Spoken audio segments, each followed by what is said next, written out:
So, hello, beautiful souls. Welcome to another episode of About Her. I'm really excited to have the wonderful Sandrine with me today. Thank you so much for joining.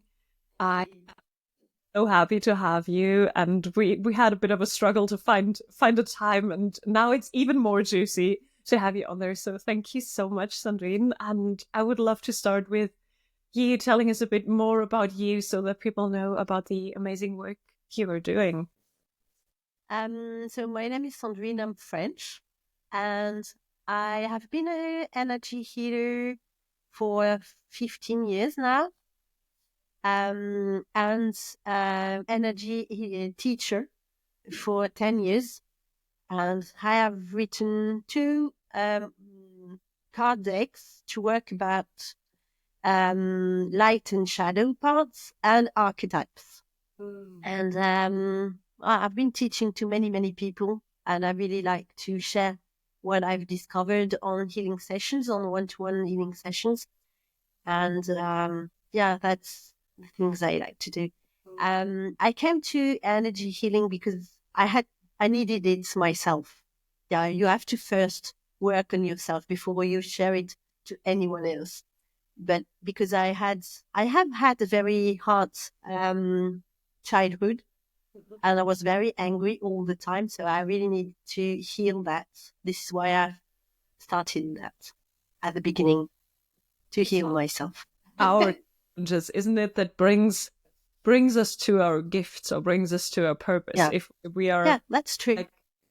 I think all the people who have interviewed for the podcast, which is about like 30 or 35 now, have shared this moment of, oh, I needed it for myself. I discovered it for myself. And then it gave me so much release that I wanted to share. And I think it's actually beautiful that the universe works that way, that we go through that ourselves, and then we are not only able to share, but there's like this motivation of, I want to like offer that to other people because it helped me so much, because there were so many beautiful insights. Yeah, that's for sure.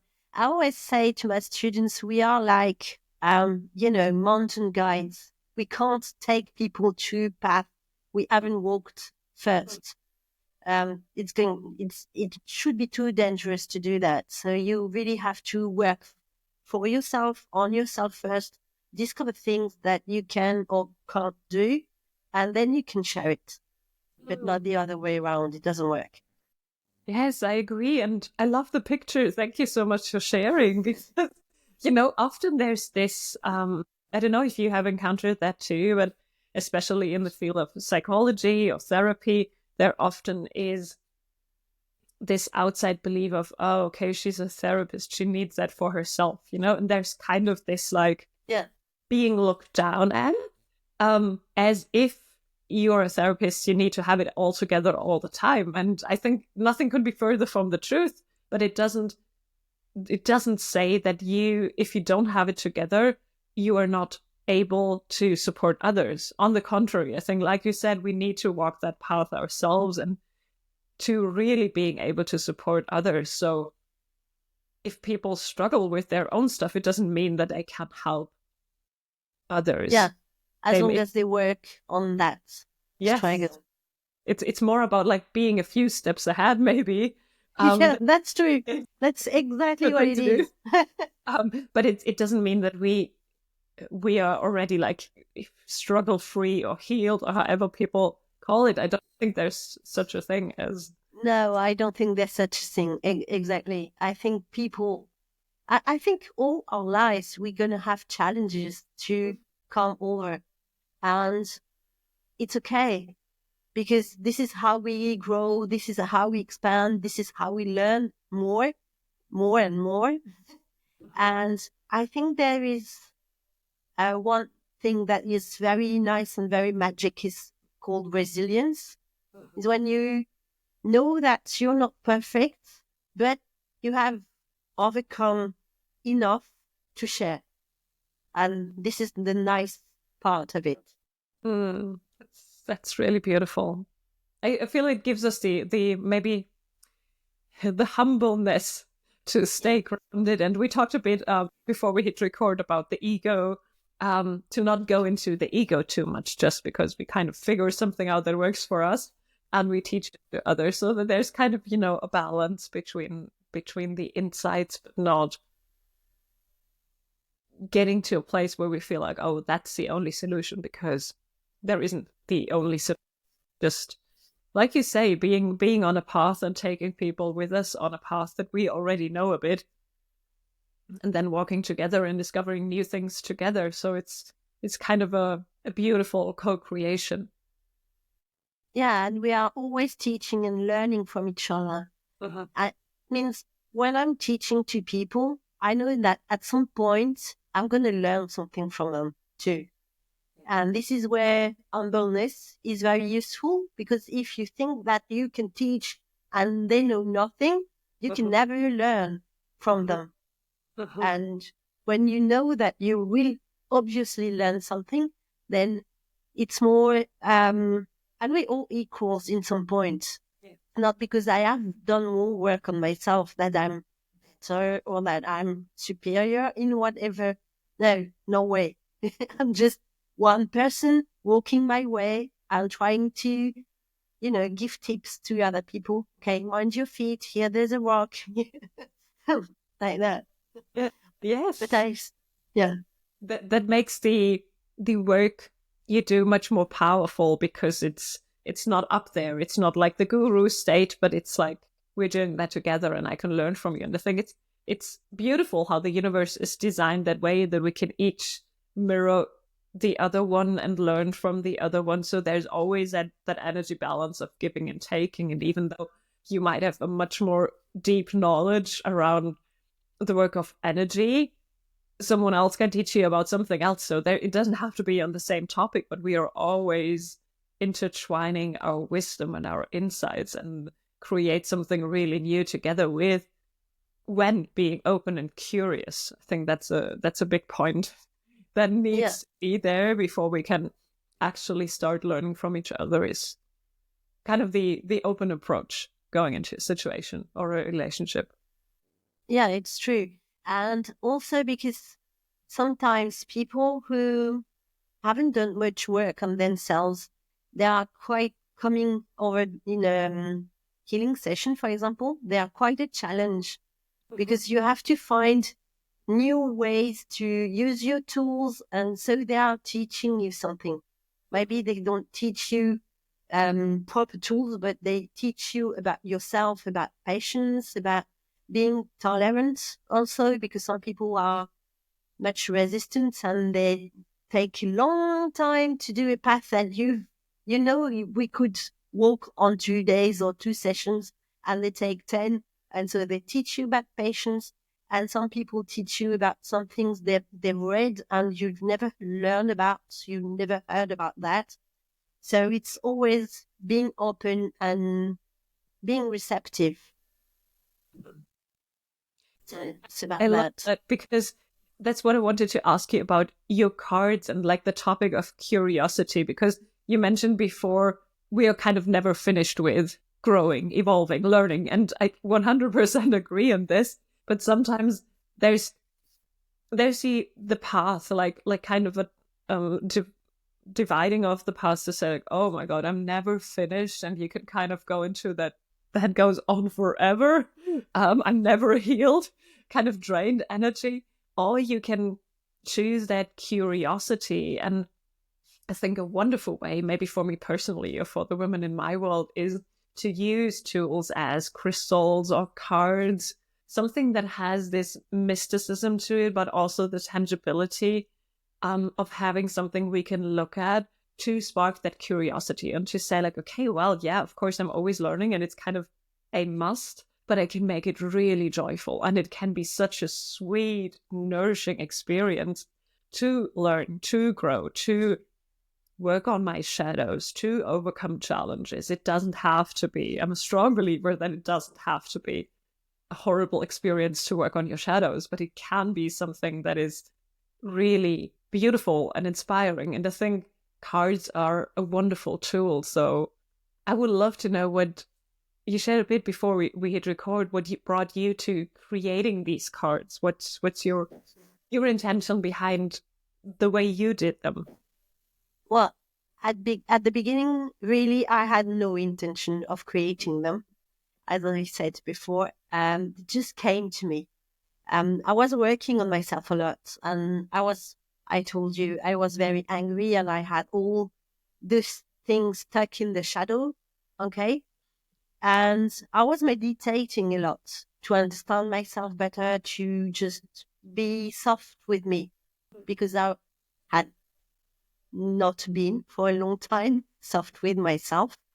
And yeah, in my meditation, I had that thing coming, which was, I am your shadow, I am your shadow. And so I worked on my shadow more and more and more, and it lasts for, I don't know, 3 months before I just got a bit mad about that sentence coming up. And I decided, okay, you're my shadow. What do you want to tell me? Because I think I don't get it. So I took a notebook and wrote that very nice text. And I was like, okay, that's very nice. I don't know what I'm going to do with this, but it's nice. I get it. Maybe this is going to leave me alone a bit for a while. And 3 days after, in my meditation, came that message, I am your light, I am your light. So I wrote the text right away, because I was like, oh, I know now I'm not going to last that for 3 months. So I wrote it, and then I had, I am your inner power. Then I had, I am your light ego. I am your shadow ego. And then came, I don't know, 12, 15 different texts. And I really didn't know what I was going to do with them. So I asked one of my friends who know me very well. And I told her, okay, I've got these texts and I really don't know what I'm supposed to do with them. And I think there's more to come. And she said, oh my God, you could do a deck of cards and we could work with them because the text is so nice and blah, blah, blah. So I said, okay, why not? And I was like, in myself, I was like, my God, I'm not going to do that ever. Like, who does she think I am?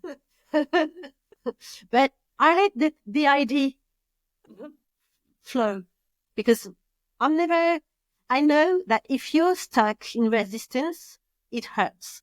What you resist to, it keeps coming. Yeah.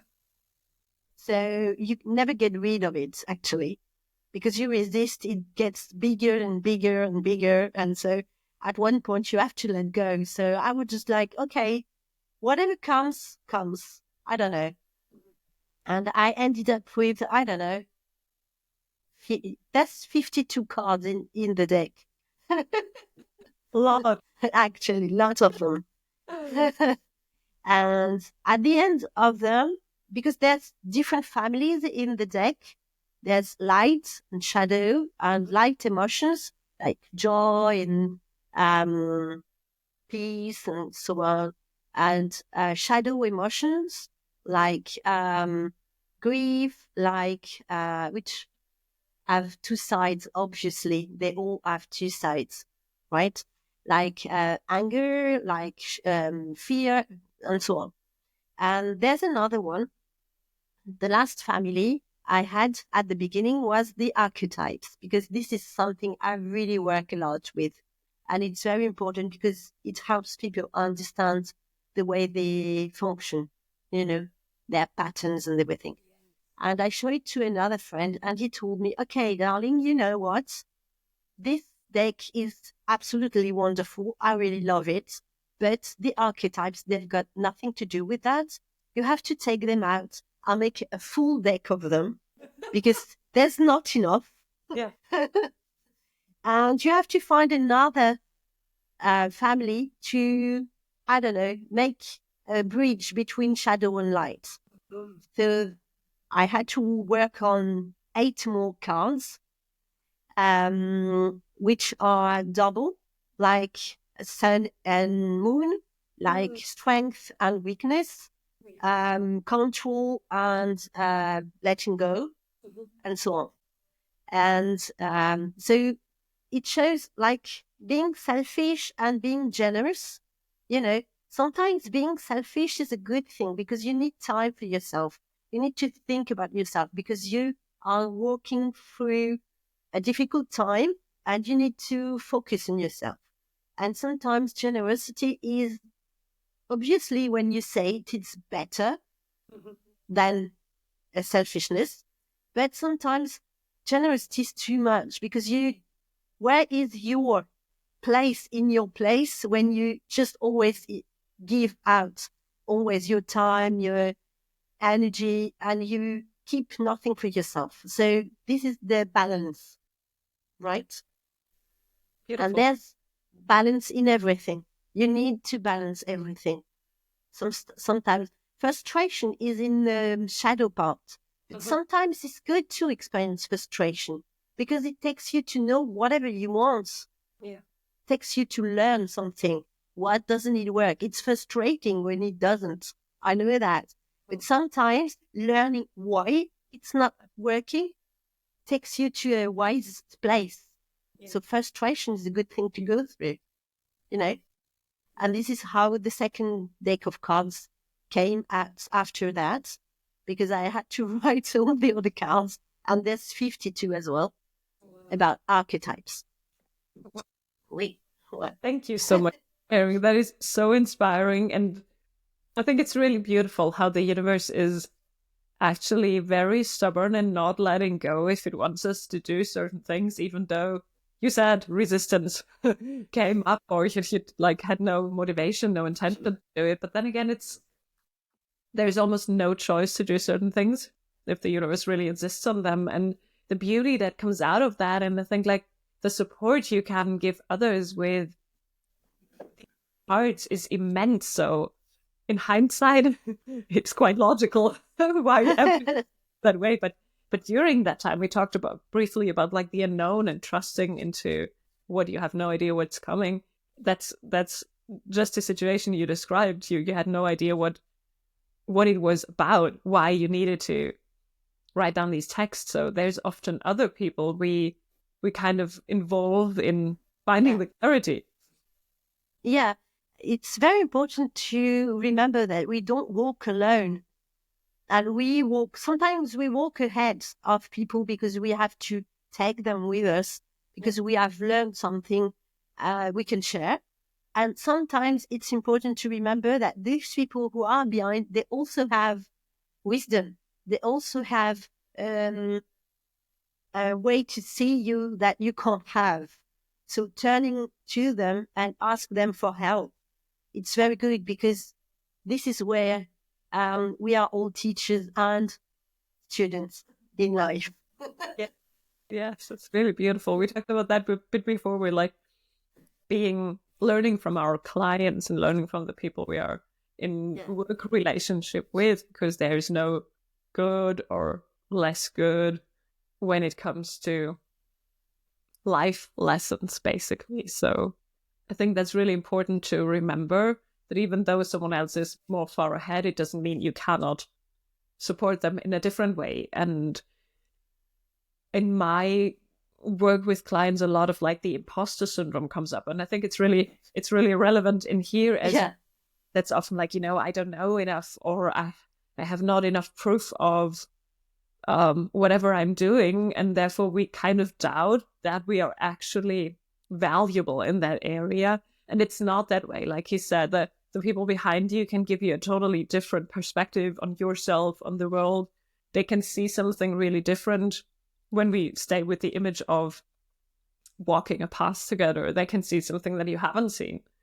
And so therefore there's always the value in people. And for me, it really touches my heart to see how many of us women, in the case of my clients, are devaluing their selves, or kind of like doubting themselves to a point where they say like, oh, I have nothing to share or to give or to contribute to, which is Yeah. I think we are taught that from school. Like it's always about competition in a way. Who's better? Even sometimes in a family, you have those siblings and the parents say, oh, he's doing better than you at his age. He was able to blah blah blah, and you are the same age and you can't do it. And but maybe I can do other things that he was not able to do when he was my age. So this is how it works. It's not a competition. It's about each person has their own rhythm, their own path. And I have some clients who come and say, okay, do you think I can come to your teaching because I'm 70 years old? And I go, is there a problem in this? Like, I don't, yeah, maybe I'm too old. Like, no. Like this year in my class, I have a 28 years old girl and I have a 71-year-old woman. And I have different ages in between. But I think this is very beautiful because it shows that each person has their own rhythm and their own path to walk. And you're never too young or you're never too old or you're never too whatever or not enough whatever to do what you think you have to do or to do what you feel you want to do.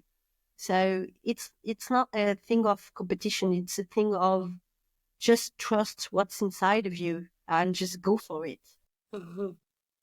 It's really beautiful. I feel that the age gap isn't relevant, or that we kind of can't teach ourselves. But yeah, I know the argument so much, like, oh, I would start that if I were younger, or I'm too old to learn a new language, or whatever comes up. And well, maybe I cannot like really give my opinion on all of these because I don't feel that I'm too old to learn a new language. But I think it's really sad because for me, as long as we're alive in here, we're never too old. So you could true. like come to an energy class 95 plus, and it's wonderful, So there isn't a too old, too young to feel this.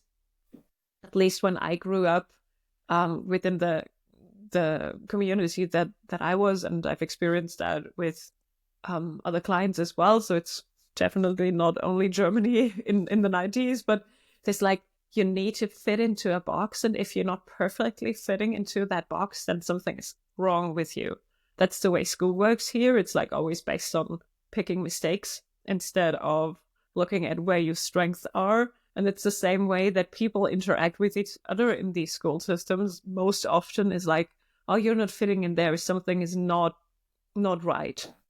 And that kind of leaves what we're just talking about, I think, in so many of us. It's like, oh, there's something wrong with me. I'm not good enough, not intelligent enough, not beautiful enough or wise enough, or whatever comes up. But there's always this downgrading of the self based on what we've witnessed or experienced from the outside. Yeah, and sometimes it comes from the inside as well, as I was saying. In my family, it was much like this. I had a younger brother who was very clever, and I always felt he was so clever that I was stupid, right? Because this is how my stepfather used to compare us. Like, oh my God, you're so stupid. I can't help you. Maybe when you grow up, you can stick labels on pea boxes or pea cans, right? And I was just like, because I couldn't understand math, and he was very much into math, and I was much into learning languages and into I don't know, literatures, and most of all, I was more into dreaming, daydreaming, night dreaming. I was a dreamer actually, and I didn't fit in his box, but maybe I could have fit in many, many other boxes, but I had no idea I could, because I was just like focused on, my God, he was right. I'm stupid. I can't do it. I can't do it. I can't do math. It's just like not my way to work. But that doesn't mean I'm stupid. I know it now, but it took me like 40 years to understand that. Wow. I feel it's always like being a parent or a caregiver. There's so much that you can do wrong. I normally like don't look at that side of things, but like if I hear something, it's like, oh my God. But because he might have not been really conscious of that, but what he kind of offered you, or what you've accepted in as a suggestion, is like, oh, I can't do it. I'm not good enough, not clever enough, or whatever.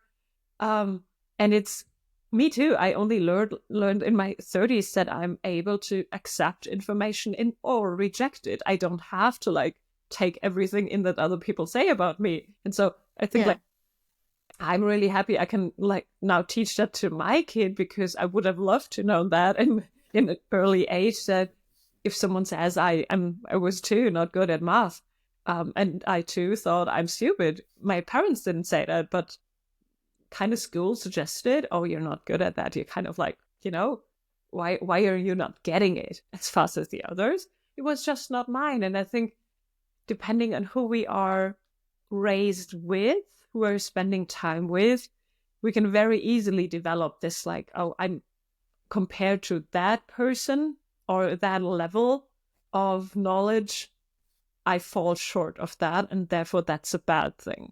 But not looking at what can you do really good. Maybe you're super creative, or you're wonderful at storytelling because you're such a big dreamer and you have this wonderful intuition and you could write poems, and you're good in other like parts that are even taught in school. But there's always a focus on the lack, which humans have kind of adopted very much into their lives, and it's sad because we limit ourselves with that.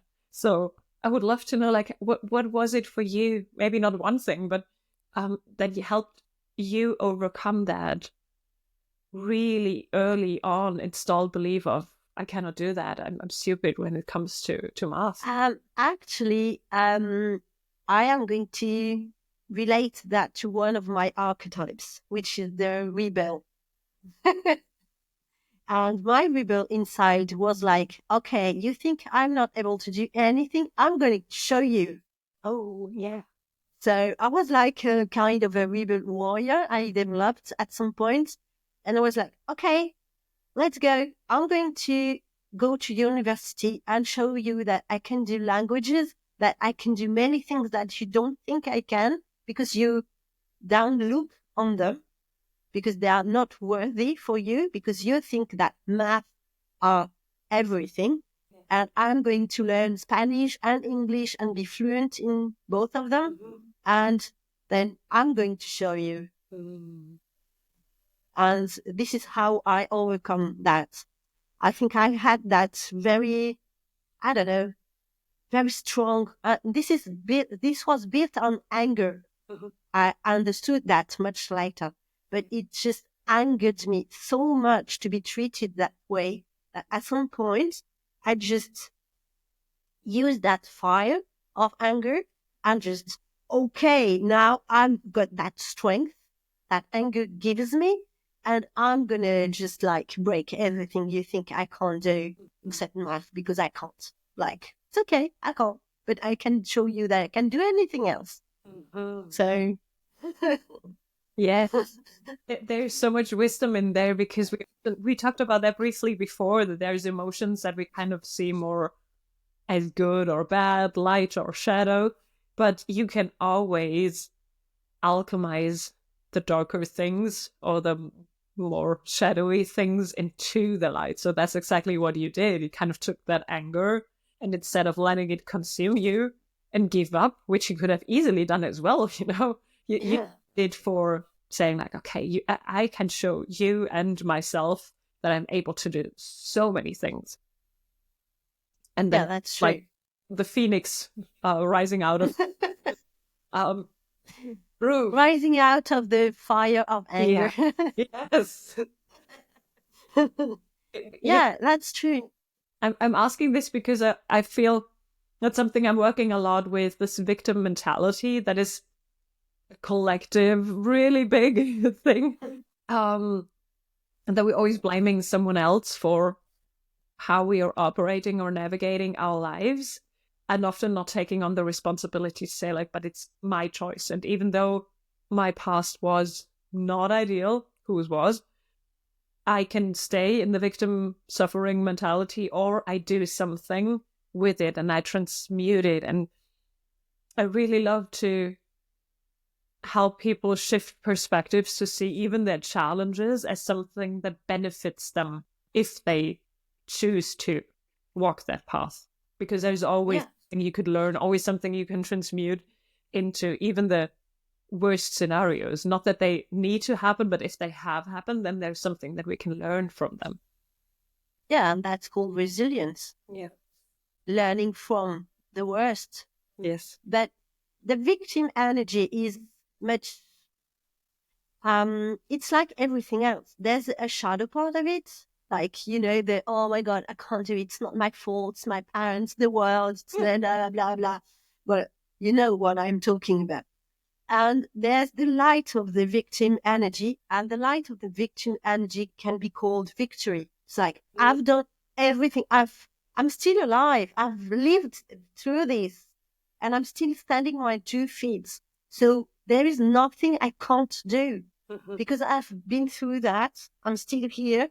So my God, I'm going to do so much more. Yes. Drawing strength. That's victory. And yeah, you've heard about the Karpman triangle: victim, savior, and the what's it called in English? You know, that old-fashioned character who was paid to cut people's head off. Oh yes. I don't know the English word, but yeah.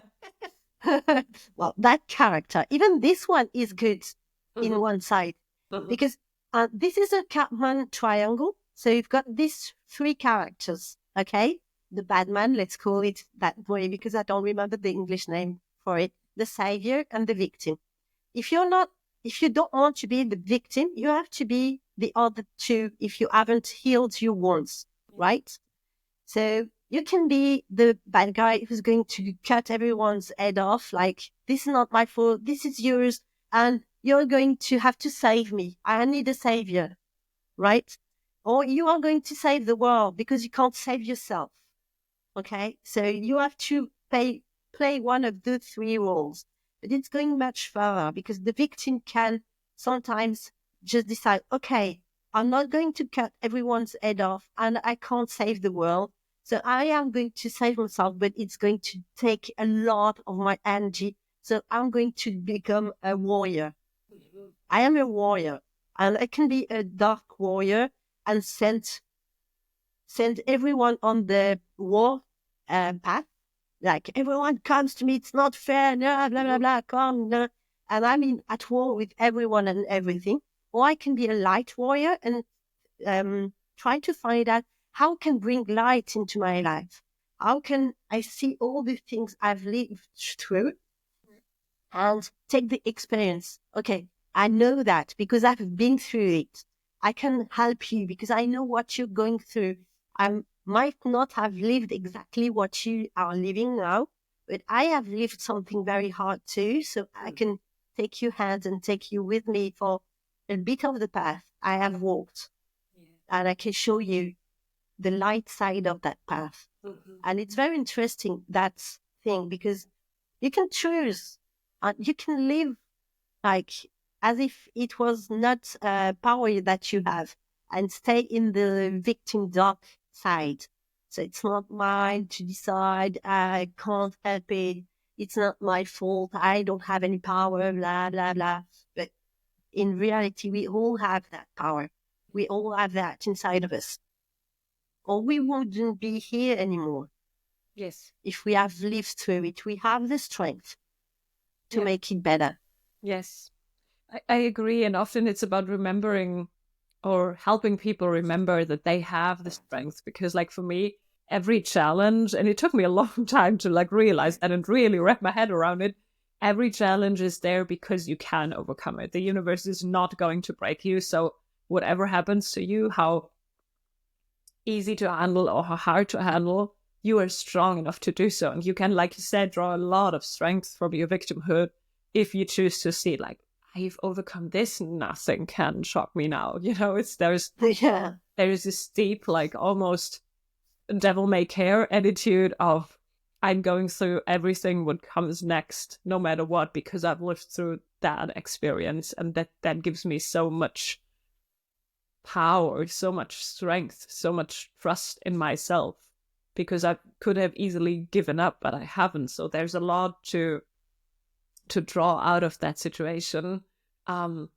If we kind of remember that there's strength, because I feel like often if we go very deep down into the victim mentality, or it's the way we've been raised, there's almost this lethargic, there's nothing to do. There's the access to this energy of strength is almost buried deep down, and we don't even remember that we have it. And for exactly this reason, I think it's so necessary to have these conversations, to just have people remind that there is the strength, and that there is always a second, if not third or fourth way to do things, or to look at things and to work with things. So what you shared about the light and dark that you've kind of made visible with your cards, I think is a beautiful way to be remembered by the card you pull on that day, that there is another way of thinking at it, another perspective that you can take on,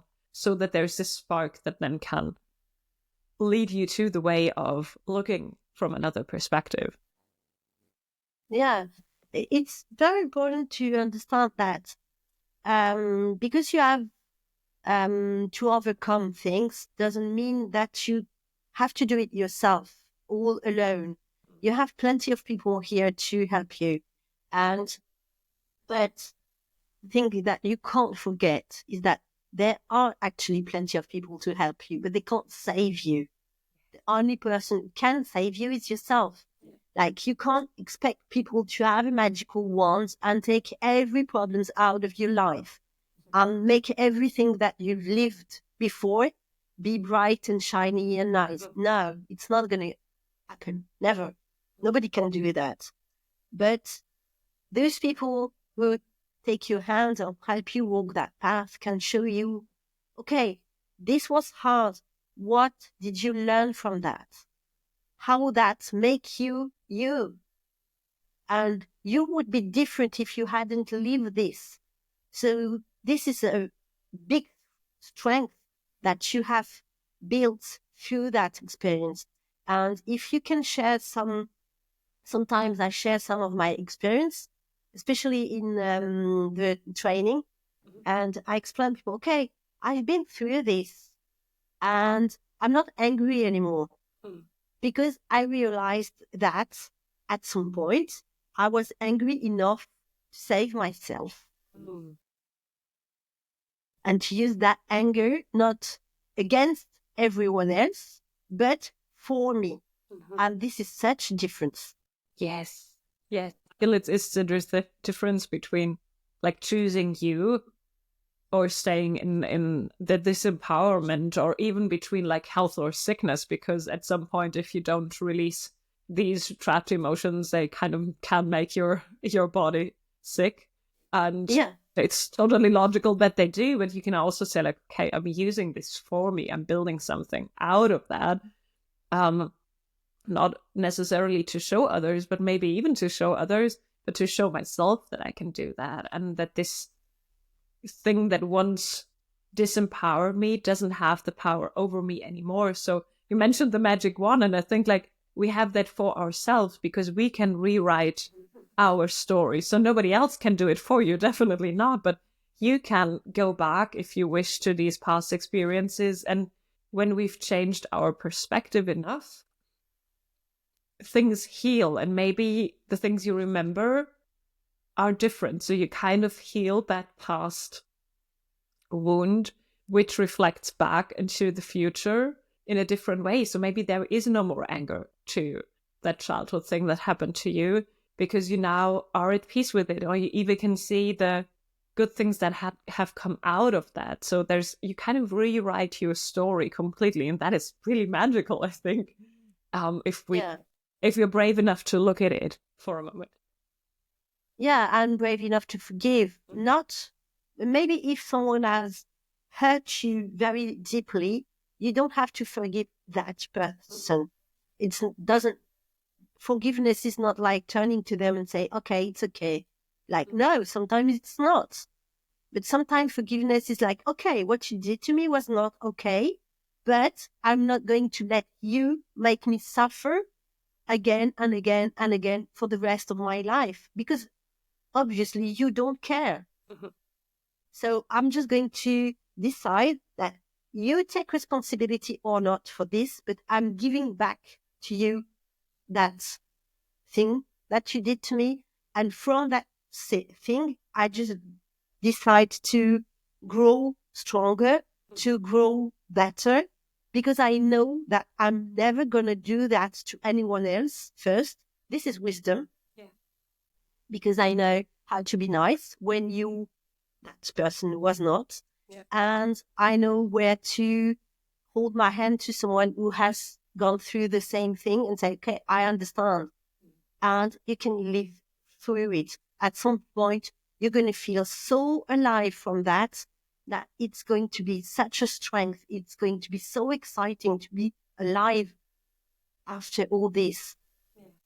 Which is, isn't it like there's the transmutation of this heavy energy into your strengths by, I love that you put it that way, because I think it makes it really tangible to say, like, forgiveness doesn't mean to say to the other person who like really deeply hurt you, like, it's fine, okay, thank you.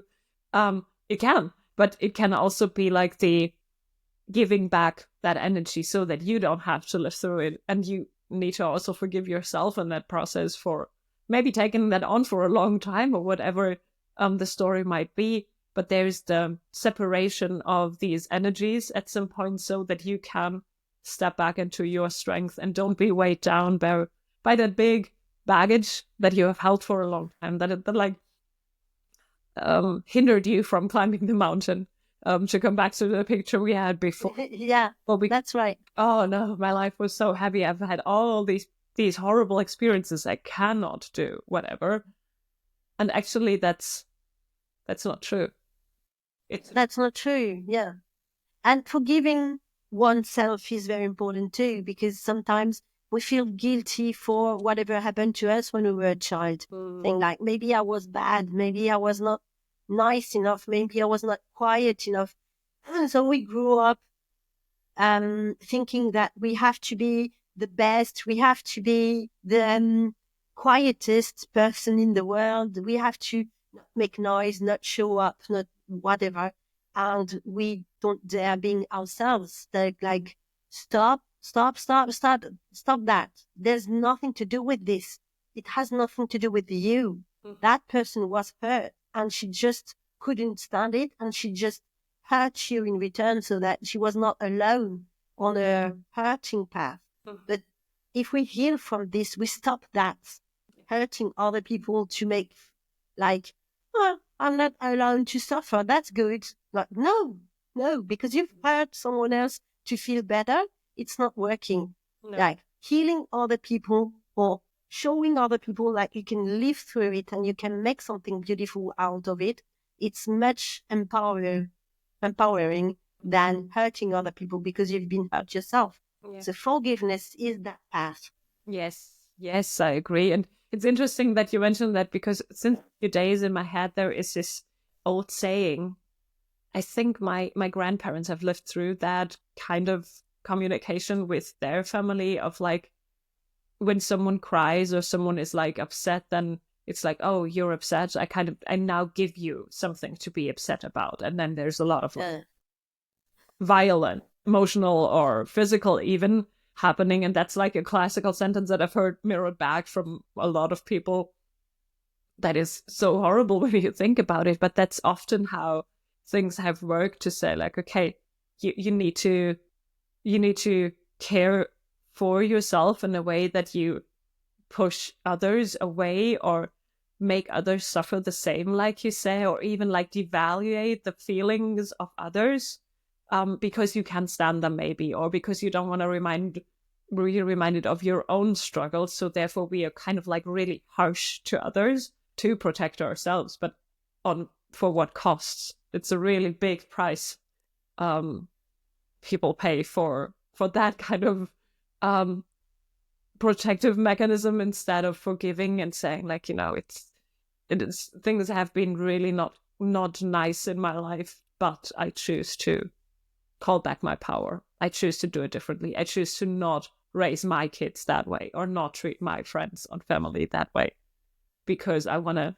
like have a different life, or I want to create a different world, whatever the intention is. But there is definitely this choice of that's not the way I do it, even though I have lived through something like this. Yeah, and sometimes it's just creating a better place for ourselves inside. Like, it's not saving the world. It's just like, okay, I can't stand just giving that away because I received it. That I don't know if you have that, but I've seen that cartoon on the network sometimes on Instagram. I think that person coming with a big black hole inside of her, and What do you mean? he's crossing someone, and that person, I don't know, they did nothing, but that person is upset anyway, so that it doesn't take anything to upset her more.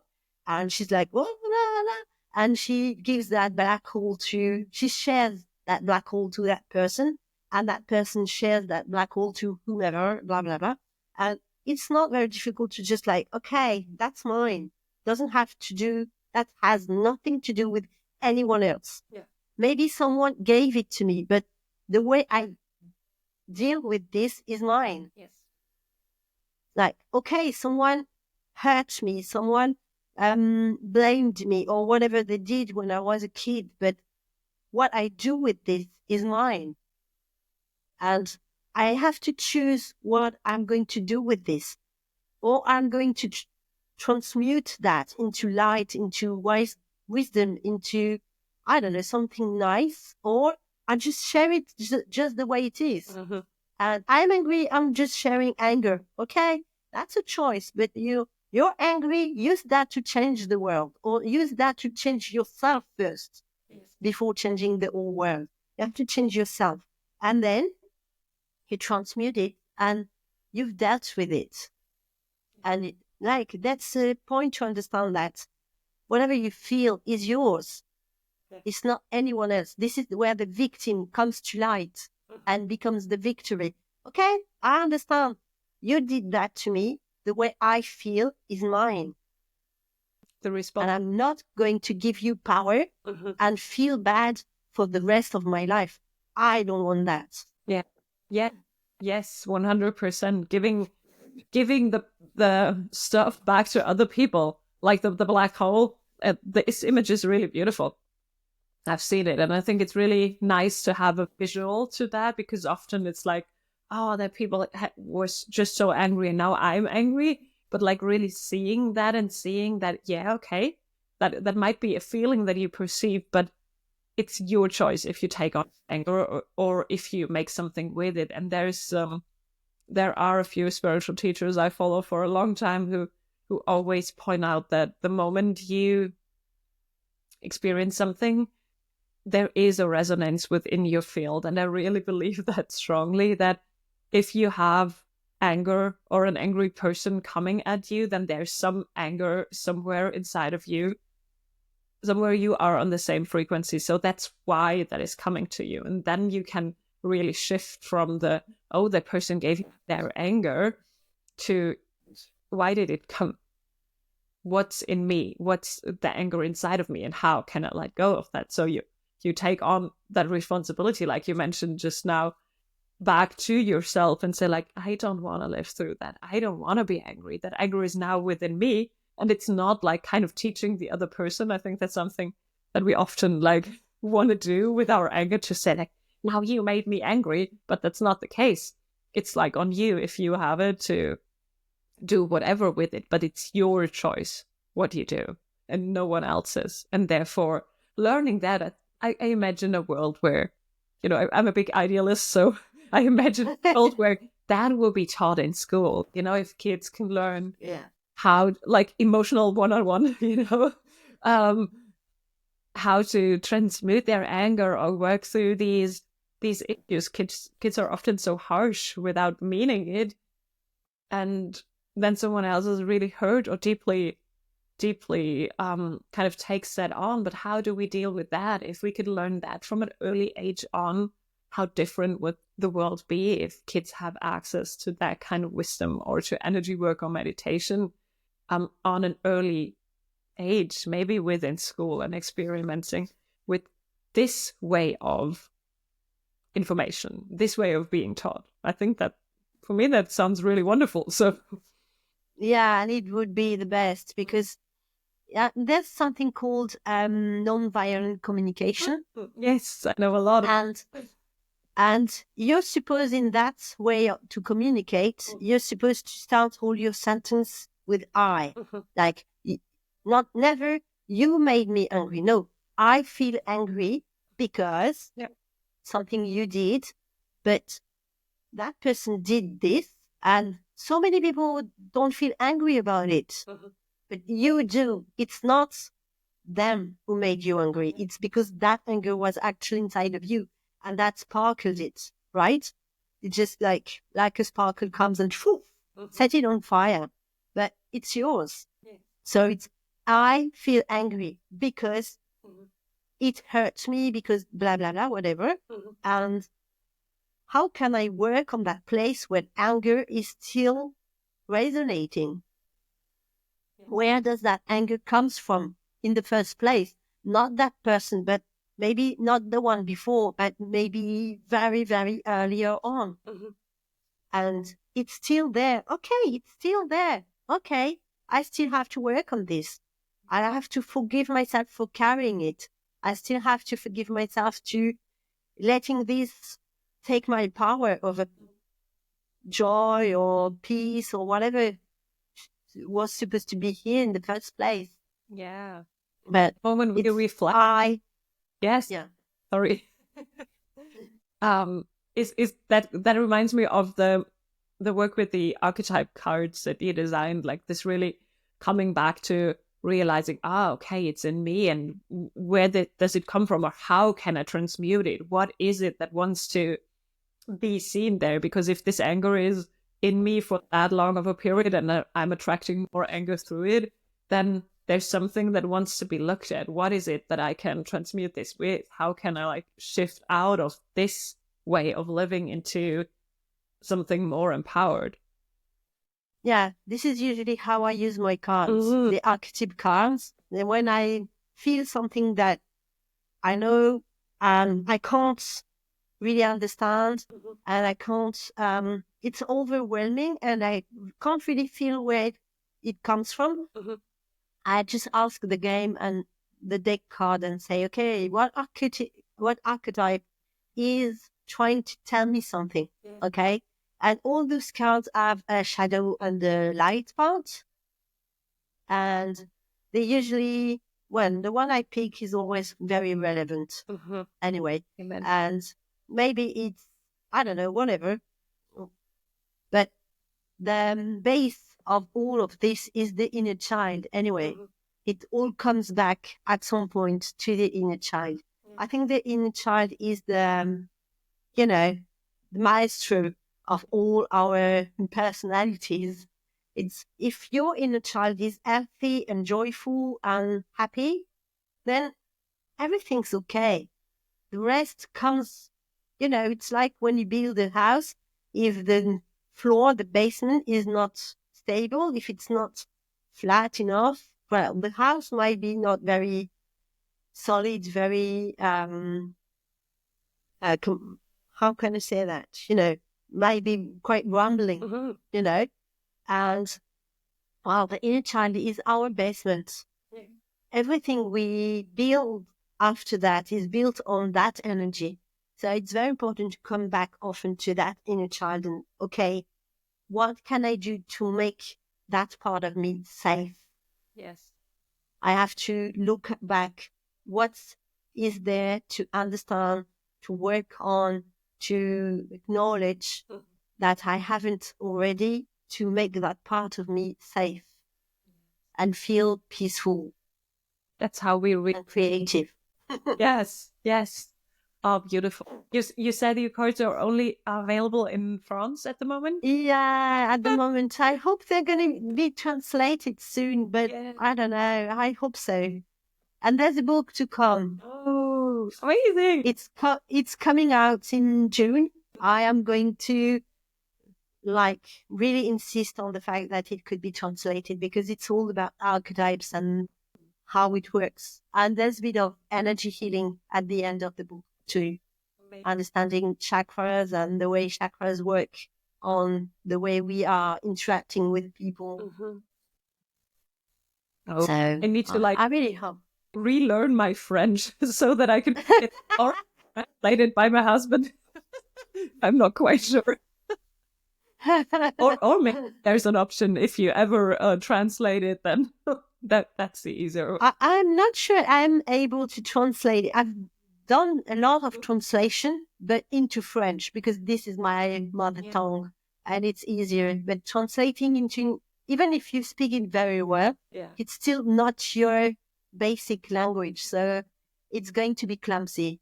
I don't think it's the best. Yeah, you need someone who's really very fluent in both languages. Yeah. It's much. Yeah. And my way of writing might be very difficult to translate too, because I use a lot of images and symbols and things. So maybe at some point it's going to be quite hectic, but I'm sure there's someone who can do that. I'm calling the universe, please send me the right person to do this. Wonderful to share that with more people, to like have a broader audience to that, because there are a lot of cards out there, but they all have the unique frequency of helping just the right people, and what you shared is really, really beautiful. So, thanks. Thank you. Oh, I will practice my French. Great. Because I think for the cards, it's maybe not as hard to find your intuitive knowledge of what it is, even. Yeah, and as soon as you've got the basic of it, the basic understanding, I think some people have used them for quite a while now. Sometimes they just pick it up and say, "Oh, I know what this character tells me," and okay, I understand. Surrender. Because usually this is how they work. They just come and say, "Oh, I know it hurts here." Yeah. To work on that spot. You kind of get familiar with the energy of each card after a while, and so it's easier to. And the drawings are very complete, so the drawings tell a story a lot as well. Oh, amazing! Can you send me the links? Yeah. Oh, cool. I will link it in a description below for anyone who speaks French or is like courageous enough to like translate it for themselves, so that they have access to it. And I'm excited about the book. Please share when it's available. Okay, with great pleasure. I'm going to insist on with my publisher to have it translated quickly, but well, I don't know. You called it. I'm not. So will come. Yeah, I'm not a very very famous people for writing this. I'm just doing my little part in my little corner. So I just really hope that one day they're going to be available, because all the people who use them, they are very happy of they kind of open a window on some space that we usually don't go through. It's a path that you usually don't walk. It's a way to really see things like I told you about generosity and selfishness. It's a way to see that it's not a world in black and white. There's so many colors in between, so many. And the reminder is really good, because sometimes everyday life is kind of suggesting that things are either that or this way, and so like our responsibility again to like come back to say, like, no, there is so many different areas in between, and there's so much to explore. It's not that obvious all the time, and really going back to, with whatever tools we have, to remind ourselves that this world is much more miraculous than having this side and this side, and the space in between actually where the magic and also the power lies. So that is a really beautiful way to do it. Yeah, it opens a learning path in between. Which is like we started, it's an ongoing thing, the learning path. So it's a Yeah. like, keep growing, Yeah. keep evolving on that, and using whatever empowers us on the way, and really not stopping being open and curious about what is coming next, I think. Curiosity is the best of the thing. Yes, it is. It is, actually. Wow, I thank you so much. This was Thank you too. lovely and inspiring and so soul nourishing, and I'm really